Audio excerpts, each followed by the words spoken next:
Buenas tardes a todos. Gracias por ingresar a este Zoom y a los que están en Facebook, bienvenidos. Buenas tardes. Eh, la charla que nos convoca hoy es sobre el linfoma de Hodgkin, diagnóstico y tratamientos, a cargo del doctor Martín Zaslavsky. Antes que nada, voy a dar algunos avisos para que vayan agendando. Como saben, este mes es el mes de concientización sobre el linfoma, por lo cual vamos a estar haciendo muchas actividades. Entre ellas, además cumplimos 15 años, eh, así que vamos a hacer una celebración por Zoom el 15 de septiembre a las 18:30 horas. Estén atentos al flyer, que ahí están todos los datos para ingresar. Por otro lado, la semana que viene, el 11, vamos a tener una charla con la doctora Gil sobre linfomas en general. El 22 vamos a tener una charla sobre derechos de la salud en Argentina, a cargo del doctor Marcos Ibarra. El 22 vamos a tener otra charla sobre linfomas también en general, a cargo de la doctora Navarrete. Y para los que quieran, les interese o necesiten apoyo emocional, la semana que viene vamos a estar dando el 7 para pacientes con mielofibrosis y el 9 para pacientes con linfomas. También pueden ingresar familiares. Bueno, el doctor Zaslavsky va a hacer su presentación. Si alguno en algún momento tiene alguna pregunta, la puede hacer en un momento, desmutearse y hacerla, o en el chat y yo se lo comunico en el momento, o bueno, cuando quieran. Bueno, doctor, le doy la palabra, entonces. Bueno, hola, ¿qué tal? Buenas tardes para todos. Quería agradecerle a Aide y a Mariana la invitación. El tercer año consecutivo que voy a dar una charla para linfomas argentinas. En otras ocasiones hablé del linfoma no Hodgkin, y este año Aide me pidió que hable del linfoma Hodgkin.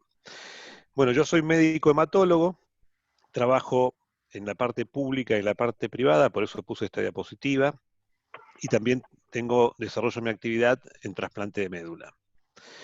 Esta diapositiva básicamente, de que es donde mis lugares de trabajo, es para que sepan que tengo experiencia con todo tipo de pacientes. Un minutito que corro acá, que se me quedó esto mal puesto, que me está molestando. Bueno, si tenemos que definir al linfoma de Hodgkin, antes, hace tiempo atrás, se lo conocía como enfermedad de Hodgkin. Es un cáncer del sistema linfático que forma parte del sistema inmunitario.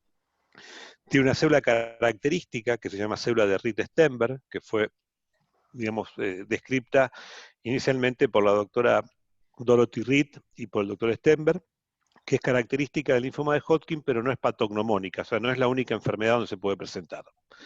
Por lo general, la enfermedad puede afectar a cualquier edad, pero tiene dos picos de incidencia.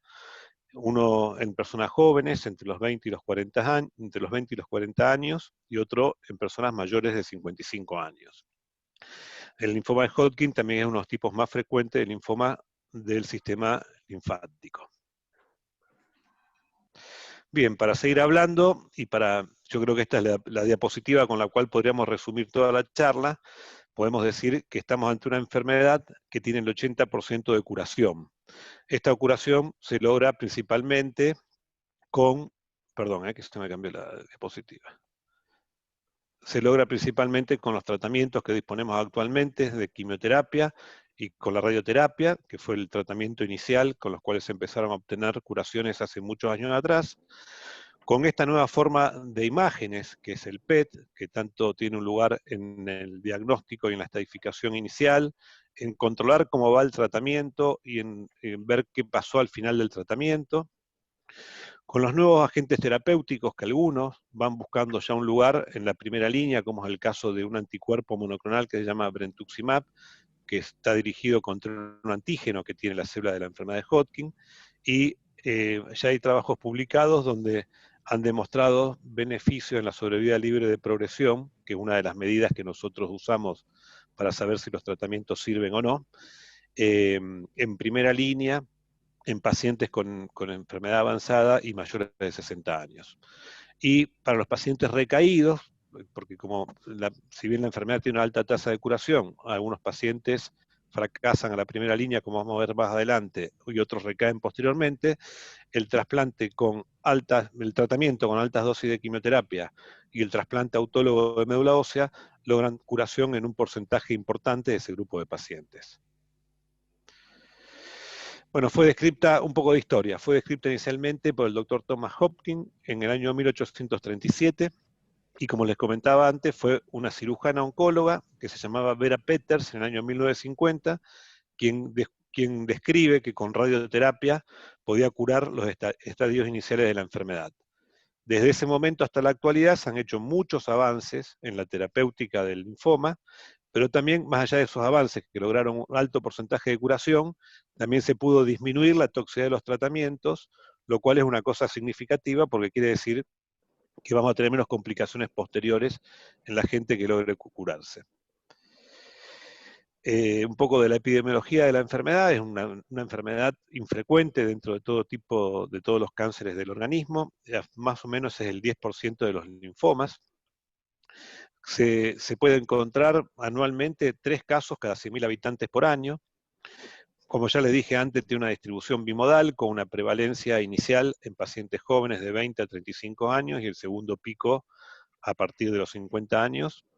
Es raro en la infancia, antes de los 10 años es una enfermedad muy rara. Es un poquito más frecuente en los varones que en las mujeres, y es más frecuente en personas con nivel socioeconómico alto que en las de bajo nivel, pero las personas que tienen bajo nivel socioeconómico tienen peor pronóstico.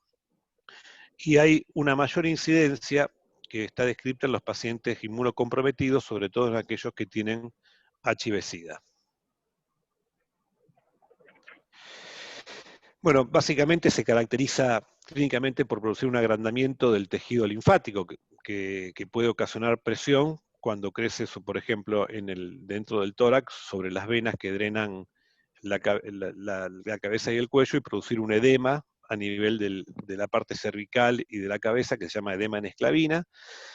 La forma principal por la cual se propaga esta enfermedad es a través de los vasos linfáticos, y pasa sin saltar estadio, o sea, si pasa de un ganglio al que está más cercano, no pasa de un ganglio al que está más lejos, sino va siguiendo la cadena ganglionar.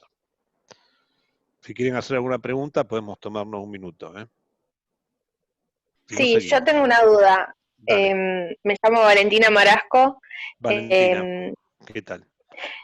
¿Por qué se ve más en gente con alto rango, ¿cómo dijiste? Socioeconómico? Socioeconómico. No sé, está descrito así, digamos. Es más frecuente del diagnóstico en este tipo en el nivel social alto, pero no hay una explicación por qué pasa eso, ¿no es cierto? No te lo puedo explicar eso realmente. Qué curioso. Bueno, Es curioso, gracias. sí. Bueno, ¿seguimos? Perdón, doctor, ¿podrá Dale. ser que muchas personas no llegan al diagnóstico? Y actualmente no, porque hay la atención, en otro momento de la historia puede haber pasado eso, pero digamos en los últimos 20 años, para poner una cifra, digamos el diagnóstico de la enfermedad, todos los hospitales tienen un servicio de anatomía patológica más o menos acorde, existe la tomografía en la mayoría de los hospitales y tienen forma de hacer el diagnóstico, y si no, los pacientes son derivados. Hoy podemos tener alguna complicación con los estudios más complejos y con los medicamentos más complejos en los hospitales, pero no en hacer el diagnóstico inicial.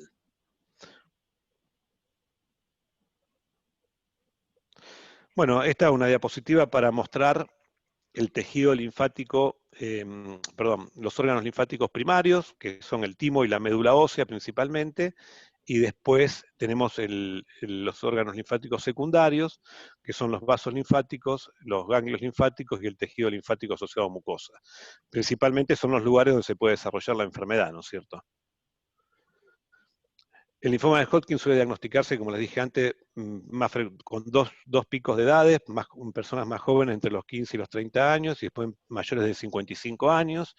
Haber tenido un familiar cosanguíneo con un linfoma de Hodgkin o con un linfoma no Hodgkin aumenta levemente el riesgo de desarrollar un linfoma de Hodgkin, pero no se pudo demostrar, digamos, una cuestión hereditaria o genética que pueda descifrar por qué pasa esto.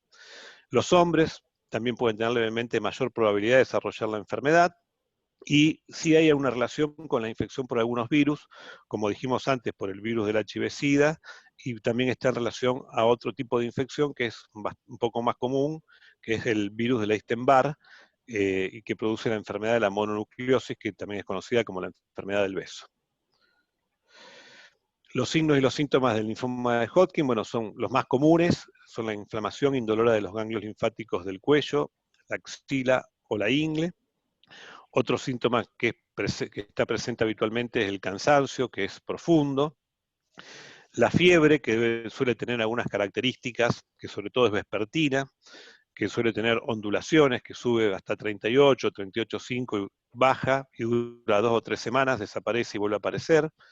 La transpiración nocturna, que es muy característica, y no es una sudoración leve porque hace calor, sino que es una transpiración que muchas veces obliga a cambiarse el pijama, o a cambiar la almohada, o a cambiar la ropa de cama. Otra característica también es la pérdida de peso inexplicable y una picazón intensa. La fiebre, los sudores nocturnos y la pérdida de peso constituyen lo que se llaman síntomas B de la enfermedad, que después vamos a ver que tienen una implicancia pronóstica. Cuando tenemos que hacer el diagnóstico de una enfermedad de Hodgkin, básicamente, como veníamos contando, empezamos por la exploración física, donde revisamos las áreas ganglionares principales, que es la parte cervical, las axilas, las ingles, la boca, y si encontramos un ganglio que tiene una duración mayor a 4 semanas, vamos a iniciar una serie de estudios para poder llegar al diagnóstico. Uno de los estudios que se pide, es un análisis de sangre, donde vamos a pedir el laboratorio para poder observar algunos parámetros, como pueden ser la eritrosedimentación, una enzima que se llama láctico deshidrogenasa, otra proteína que es la beta-2 microglobulina, el recuento leucocitario para ver cuántos linfocitos hay. Todo eso hacemos para poder después tener algunos índices que son índices pronósticos. Si encontramos un ganglio que duró más de 4 semanas, también lo que vamos a hacer es ponernos en contacto con algún cirujano para hacer la biopsia de ese ganglio, y en la biopsia del ganglio buscar las células características, que son las células de Rite-Steinberg, como se ven acá, por ejemplo, ¿no? Es un linfocito muy grande, que suele tener suele ser más de un núcleo, que estos núcleos suelen tener esta característica que se llaman enojos de Búho, a comparación de estas células que están alrededor, que son linfocitos normales, es mucho más grande. Para esto es importante que se haga la biopsia, que se saque el trozo de material entero y no se haga una punción citológica, porque a veces estas células no suelen ser muy abundantes, y a veces en las punciones con aguja fina suelen no encontrarse material para hacer el diagnóstico, y esto va a ocasionar retrasos en el tratamiento. El otro estudio que pedimos habitualmente, si se puede, por lo general es una tomografía, y si tenemos acceso también a un PET, es importante hacerlo, ya que el PET nos posibilita en muchas ocasiones poder tener una mejor estadificación del paciente. Cuando se comparó, digamos, en ensayos clínicos, los pacientes que hacían tomografía y los pacientes que hacían PET, hubo una diferencia que aproximadamente fue de un 10 a un 15%, donde cambiaba la extensión de la enfermedad. Y eso, en algunas ocasiones, puede tener una implicancia terapéutica, o sea que haya que hacer más ciclos o menos ciclos de quimioterapia. Por último, el último estudio que hacemos y no está indicado habitualmente es la punción biopsia de médula ósea, que tiene indicaciones precisas, como por ejemplo que haya hipercaptación en el PET a nivel medular.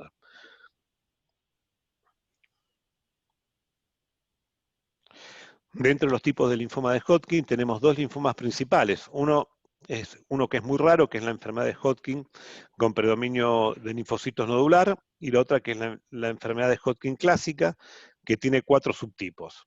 El Hodgkin más común de todo, que después vamos a ver, es la forma con esclerosis nodular, el predominio linfocitario, la enfermedad de Hodgkin con cellular mixta y la depresión linfocitaria. Para saber un poquito de ellos, digamos, la forma más común de todas es la esclerosis nodular. Se presenta entre el 60 y el 80% de las veces, se presenta en los adultos jóvenes, suele tener una mayor prevalencia este tipo de enfermedad en las mujeres, y se caracteriza, digamos, en los ganglios, que bueno, es una cosa que por ahí acá no tiene mucha importancia, por presentar unas gruesas bandas fibróticas con estos centros donde están las células de Rite-Steinberg. La otra forma, también digamos que es muy poco frecuente, es la forma de depresión linfocitaria, que afecta a menos del 1% de los pacientes, produce una fibrosis difusa, suele estar asociado a pacientes con HIV y tiene peor pronóstico. Bueno, llegamos al momento de la estadificación. Queremos saber qué extensión tiene la enfermedad. Hicimos todos los estudios que teníamos que hacer y tenemos que decir si el paciente está en una etapa 1, una etapa 2, una etapa 3 o una etapa 4. Por lo general decimos que está en un estadio 1 cuando el linfoma se limita a una región de los ganglios linfáticos o a un único órgano. Y en la etapa 2, digamos, esa etapa 1 generalmente se encuentra por un solo lugar, por arriba o por debajo del diafragma. O sea, o en el tórax, en el cuello, o por debajo del diafragma, en la cavidad abdominal o en las ingles. En la etapa 2 pasa lo mismo, se encuentra por arriba o por debajo del diafragma, pero esos ganglios ya tienen 2 cadenas ganglionares afectadas, o 3, pero solamente de un lado del diafragma. En la etapa 3 es cuando el linfoma se mueve hacia los ganglios linfáticos que se encuentran tanto por arriba como por debajo del diafragma. El linfoma también puede estar presente en una parte del tejido o en un órgano cercano, y también puede haber captación en el vaso. Y en la etapa 4, por lo general decimos que la enfermedad está diseminada y también puede haber compromiso tanto del vaso, del hígado, los pulmones o la médula ósea. A estas etapas le agregamos una letra que significa A, es que el paciente no tiene síntomas significativos asociados a la enfermedad, y B, que el paciente presenta síntomas B, que son los síntomas que dijimos antes. La presencia de fiebre, la pérdida de peso y la sudoración nocturna. Para que quede más claro, acá les puse un dibujito donde podemos ver lo que es un estadio 1, que solamente hay ganglios, en este caso a nivel cervical. Un estadio 2, los ganglios se manifiestan por arriba del diafragma, en este caso, y están a nivel cervical y adentro del pecho, en lo que se llama mediastino. El estadio 3 tiene ganglios por arriba y por debajo del diafragma, y el estadio 4 tiene una enfermedad diseminada. Bien, llegamos al momento del tratamiento. Entonces vamos a dividir a los pacientes en aquellos que tienen estadios localizados, que son el estadio 1 y 2, o estadios avanzados, que son los estadios 3 y 4. Los estadios localizados se pueden dividir en aquellos que son estadios localizados favorables, que son los pacientes que no tienen ganglios que sean muy grandes, tienen menos de 3 cadenas ganglionares afectadas, no están los síntomas estos B que estábamos nombrando, que son la fiebre, la sudoración profusa y la pérdida de peso. Y dentro del laboratorio que habíamos pedido encontramos que la eritrosedimentación es normal. Este grupo de pacientes, por lo general, hace una quimioterapia con un protocolo que se llama ABBD, que lo deben conocer, y pueden o no hacer radioterapia. Actualmente también han aparecido otras opciones terapéuticas, una que son adaptadas al PET, y que pueden dividir a los pacientes en si tienen un PET negativo, si deben continuar o si pueden suspender el tratamiento. Cuando tenemos estadios desfavorables, decimos que el paciente tiene el linfoma de Hodgkin está en 3 o más áreas diferentes de ganglios, suele haber compromiso extraganglionar, hay presencia de síntomas B y la eritrosedimentación suele estar elevada. Y acá tenemos diferentes esquemas de tratamiento a seguir, todos estos esquemas son válidos, y yo puse el esquema de tratamiento del grupo argentino que se llama LH5, donde hace el protocolo ABBD por 3, y si el PET es negativo, lo considera negativo si tiene un score de Duville de 1 o 2, suspende el tratamiento. Y si el PET es positivo, o sea, tiene un score de Duville mayor de 3, hace 3 ciclos de ABBD más radioterapia. Otro estudio alemán, que es el HD10, también hace ABBD por 2, y si el PET es negativo, hace 2 ciclos más, con o sin radioterapia, y si el PET es positivo, hace ABBD por 4, o puede rotar a otro esquema de tratamiento que se llama BICOP por 2 y después radioterapia. Cuando la enfermedad está avanzada, tiene factores de riesgo también, que son la albúmina, la hemoglobina, que sea menor de 10,5, ser de sexo masculino también es un factor de riesgo para el Hodgkin avanzado, la presencia de un estadio 4 de enfermedad, la edad igual o mayor de 45 años, la presencia de leucocitosis igual o mayor a 15.000 y la presencia de linfopenia. Todos esos son factores de riesgo para el paciente que tiene un estadio avanzado de la enfermedad. Y acá el protocolo más utilizado en Argentina por lo general sigue siendo la BBD, que se hace por 6 ciclos, pero también han aparecido nuevas opciones, como es el BICOP, que puede ser de forma estándar o una forma que se llama escalado, donde vamos aumentando las dosis. Y últimamente, como le comenté hace unas diapositivas atrás, se aprobó el brentuximab asociado a una especie de ABBD que le sacan una de las drogas porque junto con este medicamento que se llama brentuximab producía mucha toxicidad pulmonar. Sin embargo, el protocolo que más se aplica es el ABBD por 6 ciclos, que tiene una baja toxicidad, tanto en forma aguda como tardía. Y en todo tipo de estos tratamientos se recomienda utilizar un PET interino, o sea, hacer un PET en la mitad del tratamiento para saber cómo va la enfermedad, ¿no es cierto? Cómo va respondiendo. Bueno, como les comenté, existe posibilidad de que la enfermedad vuelva o que sea refractaria inicialmente, y esto ocurre aproximadamente entre un 5 y un 10% de los pacientes son refractarios al tratamiento inicial, y un 10 al 30% recaen luego de lograr la remisión completa, o sea, de haber logrado hacer desaparecer la enfermedad. Siempre que haya una recaída, se recomienda realizar una nueva biopsia para confirmar el tipo histológico. El tratamiento cuando recaen los pacientes consiste en hacer quimioterapia, que se llama quimioterapia de rescate, y a eso, una vez que el paciente logra el PET negativo, se hace un trasplante de médula ósea con células propias, o sea, se llama un trasplante autólogo de médula ósea.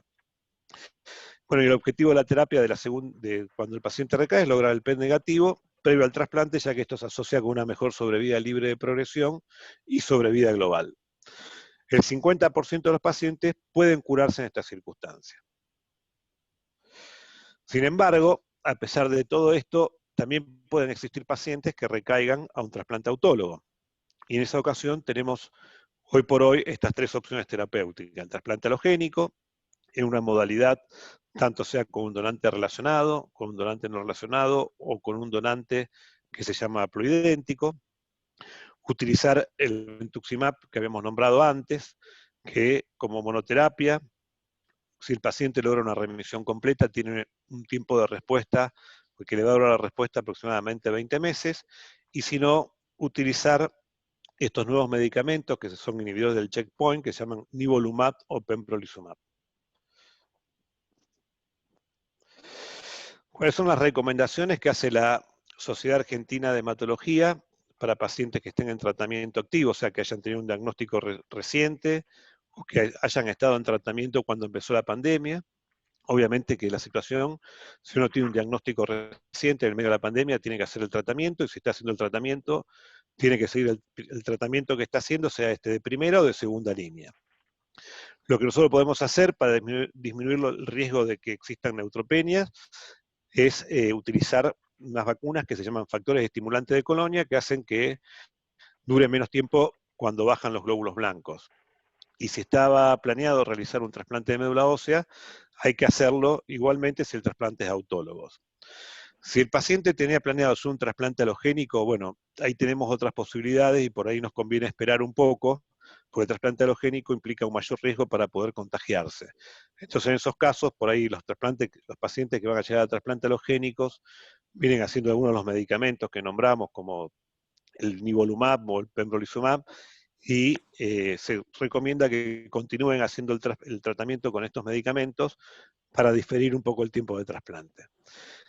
En los pacientes que están en seguimiento, o sea, que ya fueron tratados, que están en remisión completa, que uno los viene siguiendo a lo mejor cada 3 meses, bueno, la recomendación es la situación de postergar los controles para que los pacientes no asistan a los centros de salud y tener entrevistas telefónicas o por WhatsApp o por videoconferencias para disminuir el riesgo de infección. Hola, ¿con quién hablé? ¿Eres mío? Dado que los pacientes con linfoma de Hodgkin tienen una alta tasa de curación y una larga sobrevida, digamos, se ha descrito que existe toxicidad tardía por los tratamientos. Entonces se recomiendan que a pesar de los años que van pasando, deben continuar haciéndose controles para descartar que aparezca alguna de estas enfermedades, como por ejemplo puede ser una que se llama síndrome mielodisplásico, que está asociado al tratamiento del linfoma de Hodgkin.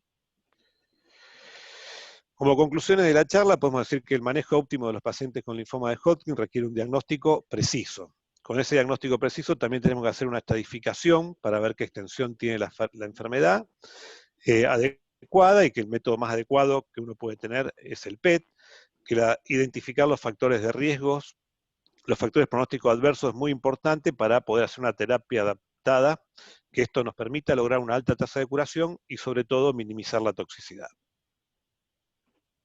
Bueno, muchas gracias.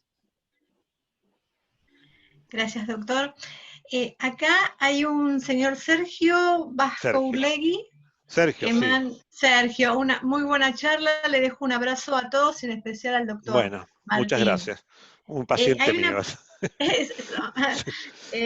Porque hay mucha gente conectada en Facebook. Ah, bueno. Y ahí pregunta una persona si puede venir en los genes. En los genes, no, por lo general es una enfermedad adquirida, no se puede determinar que venga determinada genéticamente. O sea, que sea hereditaria, quiere preguntar. Preguntó Sí, eso. no, Y bueno, tenemos Mariana, que está acá. Mariana es gemela, y sí. ella tuvo el linfoma de Hodgkin y la hermana no. No, bueno, no tiene por qué tenerlo, es un factor de riesgo, digamos. Quiere decir que tiene más probabilidad que la población general, pero puede aparecer o no puede aparecer. Claro. Y, a ver, hay un chico que preguntó, que es de México, la medida del PET de Bill, ¿es lo mismo que la medida del submax? Sí, son diferentes formas de medirlo. Por lo general nosotros tratamos de usar el score de Deauville, ¿está? Pero el sub también es otra forma que se puede medir. Y hay hay una correlación entre las escalas de uno y del otro. Nosotros por lo general decimos que la escala de Deauville 1 y 2 es negativa. El sub, digamos, tiene una escala mucho mayor, puede llegar a tener un sub, qué sé yo, de 18, 19, y mientras que el Deauville te va a dar un Deauville 5 directamente en ese caso, ¿no? Es una escala diferente, pero es muy válida también. Bueno, Marisa Quiroga, muchas gracias, muy buena charla. Alberto Muchas otra gracias, vez Marisa. Pregunta, una vez alcanzada la remisión, ahí se me fue, una vez alcanzada la remisión, ¿por cuánto tiempo se debe vigilar al paciente? ¿La vigilancia son con PET y laboratorio? Bueno, ahí vamos a tener alguna discrepancia con algunos profesionales. Yo creo que el PET es un estudio que tiene valor pronóstico, digamos, al final del tratamiento. O sea, sirve para decir qué tipo de respuesta lograste, y tener un PET negativo quiere decir que al paciente que logró un PET negativo le va a ir mejor que al que tiene un PET positivo al fin del tratamiento, ¿no es cierto? La verdad es que yo no uso el PET como seguimiento, no lo utilizo. Sí utilizo, si tengo alguna duda, si aparece algún síntoma, si hay algún indicio de enfermedad, volvemos a solicitar un PET, pero no cada 3 meses ni cada 6 meses para ver cómo va la enfermedad, ¿no es cierto? Eso, si es negativo y va bien el paciente, bueno, seguimos con los controles clínicos de laboratorio. Bueno, puede ser que uno le haga una radiografía o una tomografía, pero no hacer un PET, ni tampoco estudios seriados por imágenes cada tanto, como sucedió en el pasado, porque si bien esa carga de radiación puede tener alguna consecuencia también, ¿no es cierto? Claro. Bueno, acá hay una pregunta que no sé si esta persona tiene un linfoma de Hodgkin. Dice, estoy con R-CHOP, ciclo 6. Sí. Hace una semana no tengo quimioterapia por neutropenia. Ya apliqué filgastrin, 10 inyecciones y tengo síndrome mielodisplásico. Yo creo que tiene dos enfermedades oncohematológicas concomitantes, básicamente. Sí, probablemente es una persona mayor de edad o mayor de 60 años, muy probablemente. Tiene una enfermedad que tiene alguna prevalencia más alta en la edad, que es el síndrome mielodisplásico, y además tuvo un linfoma. Y entiendo que tuvo que retrasar el 6º ciclo de tratamiento una semana porque no levanta los glóbulos blancos. Claro, sí, por neutropenia. Bueno, ¿y Sí. podemos, alguna aproximación de la edad? ¿Puede ser? No sé, María Mercedes, si nos puedes escribir. A ver, acá abajo escribió algo. Me olvidé decirte que es estadio 4 en hígado, vaso y huesos. Bueno, 44 bueno, años. 44 años, muy joven.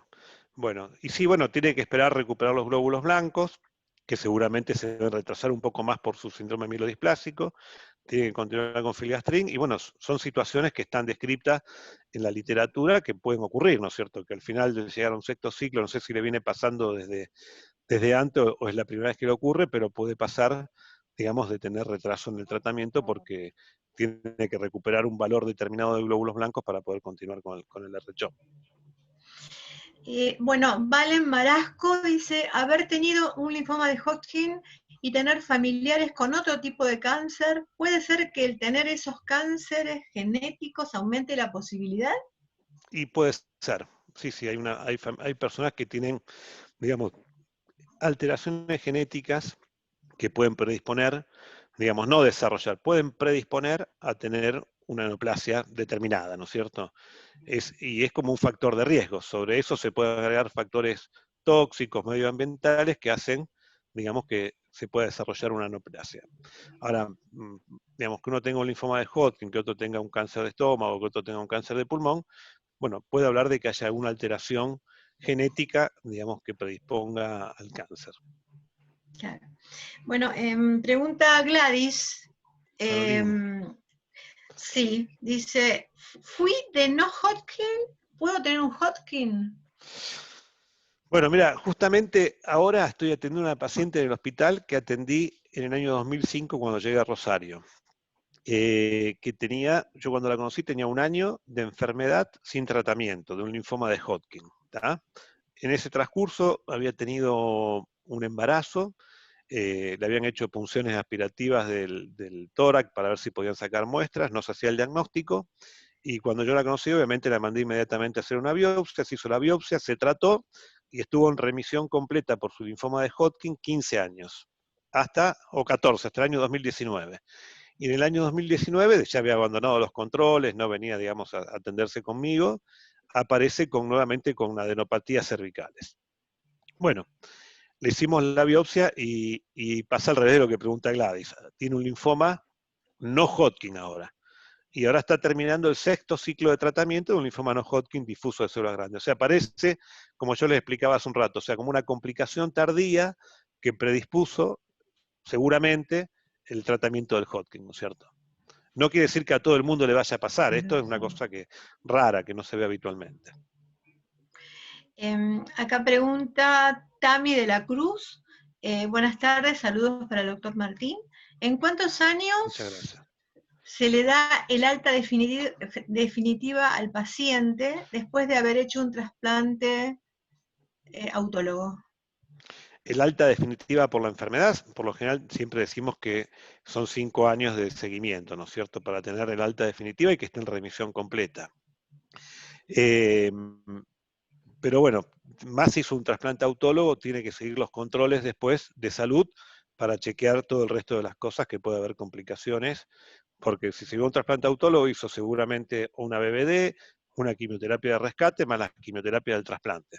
Y todo eso puede tener complicaciones, o sea, puede ser segundas enfermedades a largo plazo que debe controlarse. Bien. Leticia Martiniena dice, buenas tardes Martín, gracias por tu tiempo. Gracias. Dijiste algo en relación al tratamiento con brentuximab en recaída luego del trasplante de médula ósea que no entendí bien. Bien. Digamos, el brentuximab inicialmente se estudió como, digamos, el trabajo pivotal, el trabajo original, incluía pacientes que habían recaído al trasplante autólogo de médula ósea. Y se usaba como en ese momento se usó como monoterapia. Tuvo una respuesta global. Respuesta global significa que si vos tenías un ganglio de 3 centímetros, para ser muy gráfico, ¿no? Se achicó a 1,5 centímetros, pero no desapareció. Muy alta, que fue casi del 75%, del 70%, no recuerdo exactamente el número, y un porcentaje de respuesta completa, o sea, donde la enfermedad desapareció, mucho más baja, que no recuerdo exactamente los números, pero si no mal no recuerdo, estuvo alrededor del 25%. Esos pacientes que lograron esa remisión completa, digamos, la remisión de la enfermedad les duró 20 meses aproximadamente. O sea, que estuvieron sin enfermedad 20 meses. No quiere decir que porque hayan recaído en ese, o sea, luego del trasplante autólogo hicieron rituximab, por lo menos hasta donde yo sé, no sé, por ahí algún paciente está curado, pero digamos, no es un tratamiento que vaya a curar la enfermedad absolutamente. En realidad lo que va a curar la enfermedad, si recayó un trasplante autólogo y es un paciente medianamente joven y que tenga posibilidad de hacerlo, es un trasplante halogénico, que tiene su riesgo, no está exento de riesgo, obviamente. Ujú. Sí, justamente a raíz de eso hay un paciente que pregunta, ¿pueden seguir viviendo con esta enfermedad? Si pueden seguir. Me dice, ¿pueden seguir viviendo con esta enfermedad? Y bueno, hay un montón de gente que se ha curado, un montón. Y sí, hay un montón de gente que se curó y, digamos, también, digamos, existen a veces, digamos, enfermedades muy indolentes que conviven, digamos, durante mucho tiempo, a veces sin requerir tratamiento o con estos nuevos medicamentos que se aplican en forma prolongada, como el nivolumab, tienen ahí como una simbiosis, ¿no es cierto?, que hace que tengan remisión.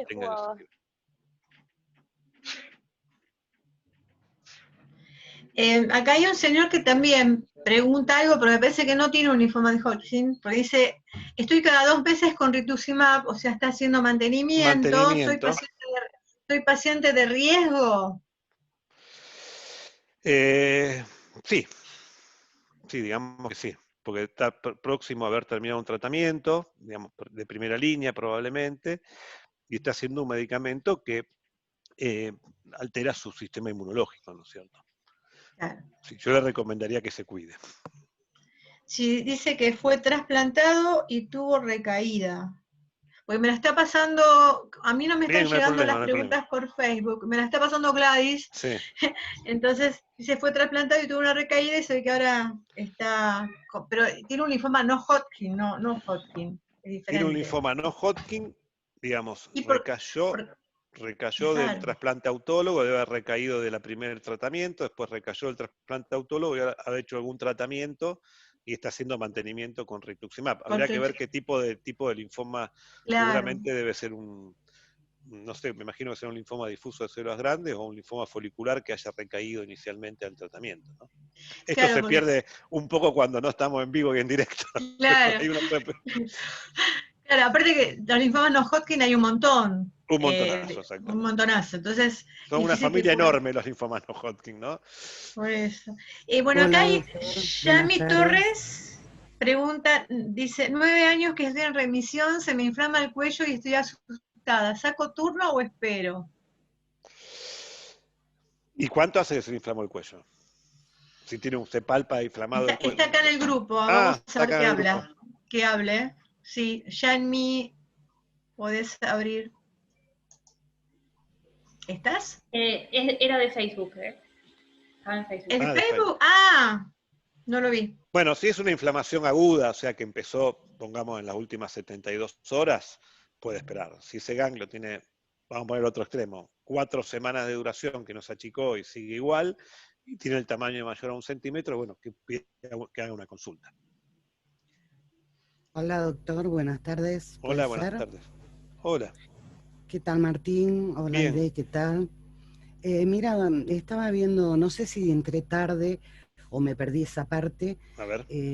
Todo lo que he visto y has mostrado, y los dibujos, y todo lo que entendí, me mostró como que no hay mucha diferencia entre el linfoma de Hodgkin y el no Hodgkin. Me hizo acordar prácticamente todo lo que dijiste al no Hodgkin. ¿Cuál es en realidad la estratificación, vos decís en la extensión de la enfermedad? Porque a lo mejor en realidad todo lo que mostraste me mostraba como que estaba viendo también el no Hodgkin. Son dos enfermedades diferentes, digamos, tienen un origen diferente. El linfoma de Hodgkin que el linfoma no Hodgkin. Además, el linfoma de Hodgkin es de un linfocito, digamos que probablemente ya maduró, que salió, que pasó por el ganglio linfático, que llegó, que tiene, dentro es complicado explicar porque dentro del ganglio linfático hay diferentes partes, entonces por eso uno se llama linfoma folicular, porque se encuentra dentro del folículo linfoide, otro se llama linfoma del manto porque nace de la corona del manto del ganglio, etcétera, etcétera. Son dos enfermedades totalmente distintas, básicamente, si bien son dos enfermedades de los ganglios linfáticos, ¿no? Ok, y la última pregunta. Hace un rato comentaste que una persona después de 10, 12, 14 años tuvo otro. La remisión en sí, la curación en sí, ¿cuándo podemos decir que esa persona venció el cáncer? Bueno, el término, digamos, nosotros decimos que el paciente está curado de la enfermedad que tuvo originalmente cuando después de 5 años no tuvo enfermedad, ¿no es cierto? Cada vez se van especificando, se van profundizando más los métodos para determinar la ausencia de enfermedad. Por ejemplo, en otra enfermedad que es una prima hermana de todas estas enfermedades, que es el mieloma múltiple, vos podés hacer citometría de flujo de sangre periférica buscando las células del mieloma, podés hacer biología molecular, etcétera, etcétera, etcétera. El término nuestro que utilizamos habitualmente es que no haya evidencia clínica de la enfermedad durante los últimos 5 años después de haber terminado el tratamiento. Buenísimo, gracias. No, de nada. Bueno, después esa persona que preguntó recién, Yami Torres, que se inflamaba los ganglios, dice que se le inflama hace 2 meses. Entonces, bueno, creo que ya le respondiste, ¿no? Sí, entonces tendría que, si es una inflamación persistente, que dura y que no desaparece y no tiene ningún otro problema en la boca, ni en la garganta, ni nada, tendría que hacer una consulta. Después hay una paciente, Analia Flores, que dice, tuve linfoma no Hodgkin, recaída y trasplante autónomo de médula. Por el COVID soy paciente de riesgo. ¿Y ya cuándo lo respondí. fue? Si fue hace un poquito, los últimos 2 años, sí. Si fue hace muchos años, tiene más riesgo que lo habitual, pero bueno, menos riesgo que si estuvo en tratamiento últimamente, ¿no? Y bueno, después están muchos agradeciendo la charla, que es muy interesante. Bueno. Muchísimas gracias, doctor. No sé si alguien más del grupo acá quiere hacer una pregunta. Alberto, que sé que en este momento está en tratamiento. ¿Tienes alguna duda? No. Ya había preguntado. Bueno. Hermosa la charla, la verdad muy bien explicado. Muchísimas gracias, doctor. Bueno, gracias por la invitación. Así que bueno, te agradecemos un montón, Martín, y en octubre seguimos con trasplante de médula ósea. Dale, muchas gracias. Nos vemos en octubre entonces. Muchas gracias a todos. Mariana me había pedido algo al final de la charla, que haga, ¿qué era, Mariana? No, ya está. Era que tengas pantalla, pero ya está, no hay problema. Me olvidé hacerlo. No hay problema. Quería dar un aviso que me olvidé al principio, que es que sacamos nuestro filtro de Instagram para celebrar nuestros 15 años y por el Día Mundial del Linfoma, así que esperamos sus fotos y videos. Y, Aide, ¿querés decir algo más? Sí, porque me escribe Gladys Parolín, dice, ¿podemos vacunarnos con la nueva vacuna? Debe ser la futura del COVID, ¿no? La verdad no les sabría responder, es muy buena su pregunta. Yo pienso que sí, que Gladys, en el caso de Gladys, sí, porque hace muchos años que está, digamos, sin enfermedad, pero bueno, hay que ver qué tipo de vacuna va a ser, ¿no es cierto? Pero me imagino que sí, que se van a poder vacunar. Bueno, ojalá, ¿no? Ojalá. Bueno, muchísimas gracias, Martín. Bueno, muchísimas gracias a todos. Ustedes. Hasta luego. Hasta luego. Nos vemos en octubre. Hasta luego. Dale.